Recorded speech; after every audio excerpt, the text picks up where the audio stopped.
Well, hi there everyone and welcome to the channel. Thanks for stopping by. I've got a mix in a jar recipe for you today, and this one is nice and green for St. Patrick's Day. This mix is for a spinach wrap. It's really delicious and it's super versatile. You can fill this spinach wrap with pretty much anything you want to, and it's just really easy to make and it's naturally low carb. So just 4 ingredients. I've got some spinach, eggs, gelatin powder, and just a pinch of salt. That's all you need. This recipe will make 2 large spinach wraps, so if you only need one, just cut this recipe in half. I'm going to start with a half-pint jar, and to that I'm adding half a cup of scrambled egg mix. That's the equivalent of 4 eggs, as well as a quarter of a cup of our spinach. Now it's very concentrated and that's all you need. Half a teaspoon of beef gelatin will give these wraps some structure, and a quarter of a teaspoon of kosher salt will give them just a little bit of flavor. And that's all there is to it. You can add an oxygen absorber if you want to keep these on the shelf for a long time. That's it. So this is the jar that you could keep stored on your pantry shelf and have it ready whenever you need it. Now, for my Canadian customers, I want you to know that Thrive Life is looking out for you. We know you have these tariffs you're having to deal with right now. So Thrive Life has issued a coupon code for you.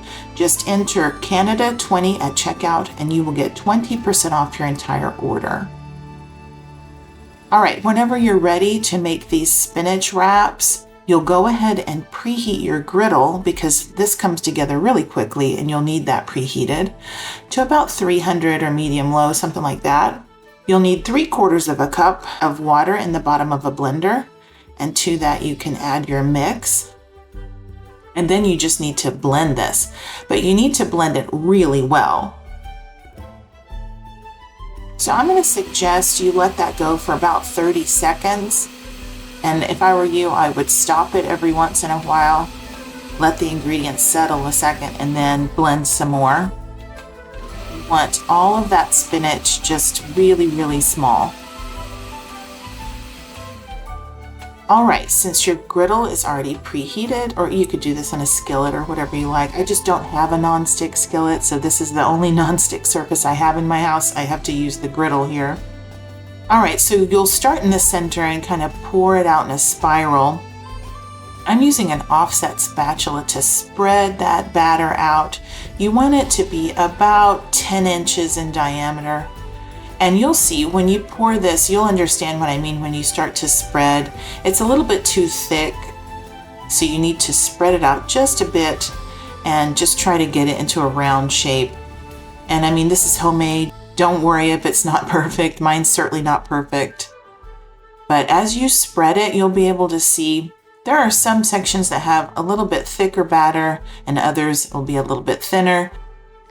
If you get any bubbles that pop and have holes, just fill those in.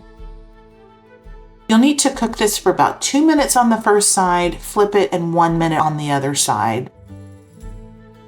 It took me about a minute to spread that out, so I gave it about 1 more minute. And then I just started loosening my edges with my spatula there. You just want to make sure when you go to flip it, it doesn't tear. And it's not too fussy. It shouldn't tear if you've cooked it long enough. And then you'll cook it for about 1 more minute on the other side, and that's it. There's your spinach wrap. It's really easy. And then you'll need to let it cool before you stuff it. But the nice thing about these is you can stuff it with pretty much anything you want. I've done scrambled eggs and ham. Today I'm going to do a cold cut kind of sandwich wrap with ham and turkey. You could also crisp up some bacon and make yourself a BLT. Those are fantastic in the spinach wrap. So anyway, I just put some mayonnaise down on the bottom of I forgot to show you. I wanted to just demonstrate how flexible these things are. You can fold them and move them around and roll them up, and they will not tear on you. And I think it's that beef gelatin that gives them a good amount of structure.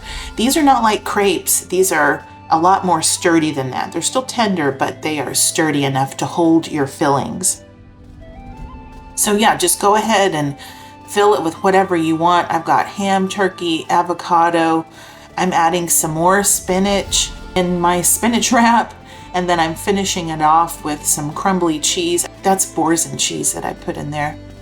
And then you can just kind of tuck it in there and roll it up for your wrap. So how about that? That's all there is to it. You can cut that in half. I just served this with some blueberries and a few chips, but that was my lunch that day, and it's so delicious. The spinach flavor in the wrap is pretty mild, but it's definitely there. I love the green color. I thought this was perfect for St. Patrick's Day. And one of the cool things about these spinach wraps is that they don't really get soggy in the fridge if you make these sandwiches or these wraps in advance. So if you wanted to make a few of these wraps at once, you could go ahead and stuff them with your turkey and ham and cheese and whatever you wanted to do, and then just store them in your fridge, and then maybe you could just have lunches for the week already made.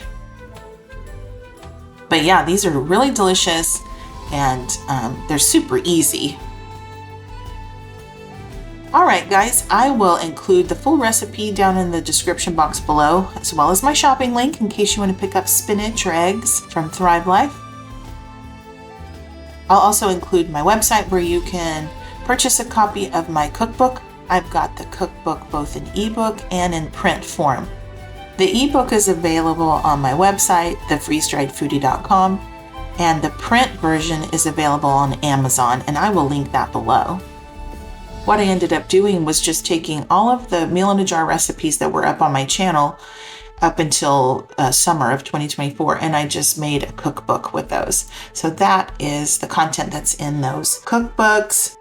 I am working on volume 2, and I hope to have it ready for you at the beginning of this summer. And now that I know more about the publishing process, I think I will be able to release both the print and the ebook versions at the same time. So you'll have a choice there for my volume 2. All right, guys, thanks so much for watching. I appreciate you. Please hit the like button if you enjoy my content, and consider subscribing if you haven't already. All right, y'all have a blessed day. And until next time, y'all take care and keep thriving.